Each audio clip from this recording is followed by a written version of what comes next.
Thank you, Mr. Chairman. Mr. Chairman, thank you for holding this hearing. I think it's extremely timely in light of the leader's desire to bring cyber legislation to the floor. And I want to review with the four of you essentially where things are on a couple of key questions. Now, as Chairman Bingaman noted, there are already rules in place that include cyber threats to the electric grid.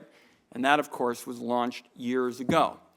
Now, this exercise seems to have produced another division in what I call the growing cyber industrial complex.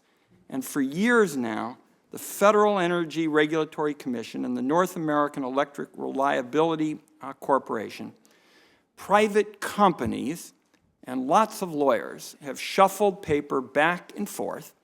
Grants have been dispensed by the Department of Energy, and this has produced a product that has left few satisfied. So let me start with you, Mr. McClellan, in terms of some of the concerns that would be helpful to have addressed this morning. Do you believe that because the standards don't require a physical separation between the energy company networks that run the business operations and the critical infrastructure, the substations and the transmission, that despite all of this paper shuffling, this shortcoming is still a significant factor in making the electric grid vulnerable to attack? I'll answer that and then maybe add a little to it, is that one of the SIP standards, SIP 5, requires an electronic security perimeter around a critical cyber asset. Only critical cyber assets which are self-designated by the entity that's captured by the standard are covered by the standards themselves. So if an entity decides it has critical cyber assets, then it designates an electronic security perimeter around those assets.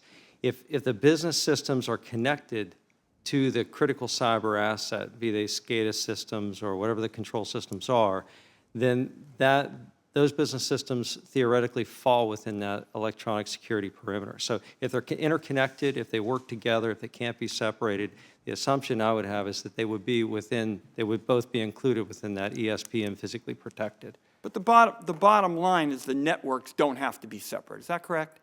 That is correct. Okay. The second question I'd like to ask of you is that for purposes of the legislation that is being considered for the floor of the Senate here before August, some companies are asking that for purposes of this bill, they should be legally protected through indemnification provisions when they report vulnerabilities in any cyber network. Now, it's my understanding that with respect to the 2005 law, there is no such legal protection. Is that correct? And if so, is the absence of that kind of legal protection or indemnification processes, has that caused any problem in your view? Under the cyber standards or any of the reliability standards, one of the considerations under the violation severity level is whether or not an entity self-reports its problem. And that's taken into consideration as far as the enforcement provision, the penalties, how willing they are to admit that they have a problem, what the mitigation plan looks like, how timely they could be. So, self-reporting is an important aspect as far as mitigation of the enforcement aspects, even under the existing network or the framework. But the question is, are there indemnification procedures now? My understanding is there are not. Right. And is the absence of these provisions causing any problem? The reason I'm asking is because this is going to be a big issue in the discussion, is whether or not there ought to be these indemnification processes when companies come forward and report problems. And what I'd like to know is if there are any problems today as a result of the lack of reporting requirements. Could you answer that?